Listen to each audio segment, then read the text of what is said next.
And you had never met the couple. No. But you said that the love between Harry and Meghan was palpable in the room. Yeah. What do you mean by that? If you looked, and you could see it, how they looked at each other, and you could tell these two people actually love each other.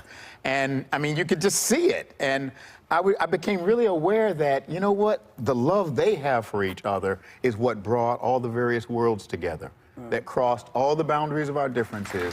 That love did it. And so it was really clear. Wow. And they selected the scripture passage. I didn't select that. And they put the Song of Solomon from the Hebrew scriptures right in the Bible, which is love poetry. Right. And literally in the passage that they selected was when the woman in the poetry actually realizes that their love that they're experiencing is part of a greater love. And that's pointing in the direction of the God who's the source of all this love. And that was, they had preached the sermon before I ever opened my mouth. Wow. Wow. Yeah. They had a little floor plan for you. Yeah. The moment Bishop Michael Curry sat on that set and began speaking about Harry and Meghan, something shifted.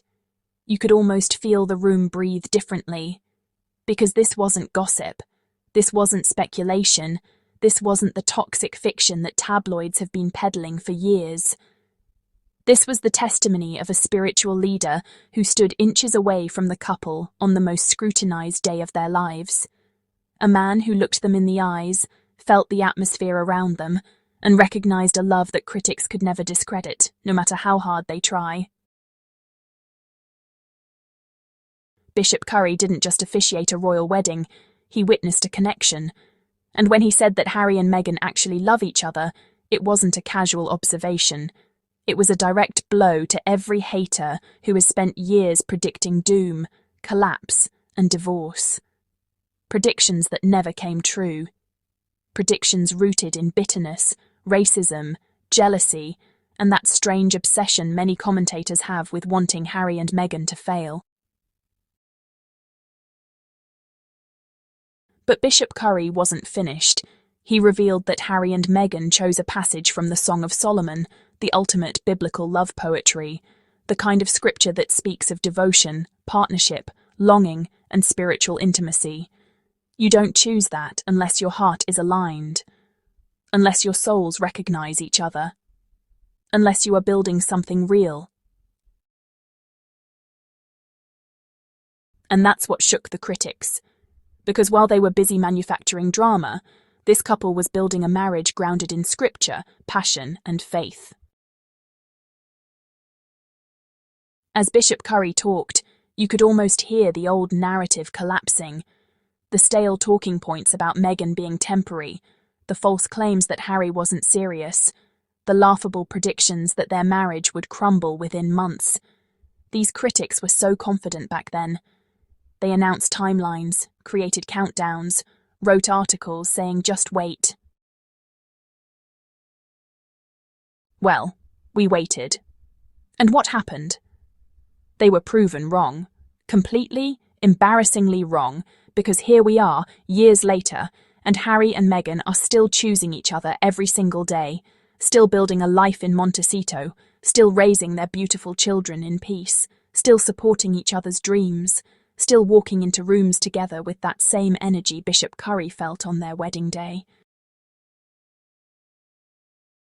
The haters stood on shaky foundations, but Harry and Meghan built their home on stone. And ironically, just like Dr. Scholler said on Good Morning Britain, the stone the builders rejected became the cornerstone. The very love people dismissed is the love that has kept them strong. The very woman the UK tabloids tried to tear down became the source of Harry's healing, purpose, and rebirth.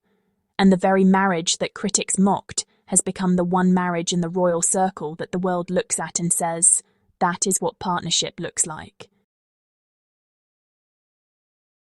You see, Bishop Curry wasn't merely defending their love. He was exposing the truth. That genuine connection is impossible to fake. You can't manufacture the way Harry looks at Meghan, the way Meghan softens when she looks at him, the instinctive way they protect each other. You can't fake a man leaving everything he's ever known just to ensure his wife is safe. And you can't fake a woman standing by her husband through smears, trauma, family betrayal, and international pressure. That kind of loyalty costs something, and they both paid the price willingly. For years, critics tried to rewrite their story. She's manipulating him. He's unhappy. They're drifting apart. But whenever the cameras caught them together, those narratives fell apart instantly. Because despite all the noise around them, the core of their relationship has never changed. They laugh together. They move as a unit. They defend each other fiercely. They share values. They nurture their children with gentleness and joy. They still walk side by side instead of 10 steps apart. That's called love. Real love. Tested love. And Bishop Curry knew it immediately. I want you to picture his vantage point, standing in the middle of St. George's Chapel, surrounded by centuries of royal protocol, but feeling something so vibrant from this couple that it became the most human royal wedding the world had ever seen. He said the energy was different, the way they looked at each other was different, the sincerity was unmistakable. Even the crowd felt it, even the world watching felt it, only the haters pretended they didn't, because acknowledging that love meant letting go of their bitterness. But life has a funny way of humbling the loudest doubters. Every failed prediction, every false accusation, every badly aged headline, every commentator who mocked Meghan, every critic who swore the marriage wouldn't last, they all stand corrected. Because the truth is simple, Harry and Meghan didn't survive because of luck. They survived because their foundation was never weak. Their marriage didn't collapse under pressure because they were fighting the world together, not fighting each other. And that is the key difference between relationships that last and relationships that crumble. Harry found someone who loves him for who he is, not the role he was born into. Meghan found someone who chose her publicly, boldly, and unapologetically. Together, they built a sanctuary far away from palace walls. And you can tell the peace is real because it radiates in every photo, every public appearance, every interview where their eyes light up when talking about each other, or Archie, or Lilibet. You know, Bishop Curry's words hold even more weight now than they did back in 2018.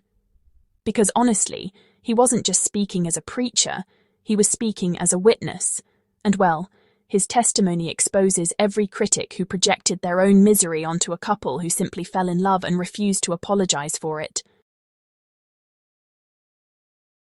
If the haters were right, Harry and Meghan would have collapsed years ago. But here they are, still rising, still thriving, still building, still united.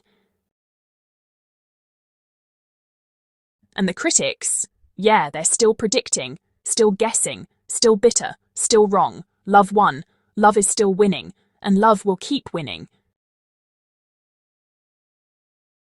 Because as long as Harry and Meghan stand together the way Bishop Curry saw them stand at that altar, there is nothing, no tabloid, no commentator, no smear campaign, that can break them.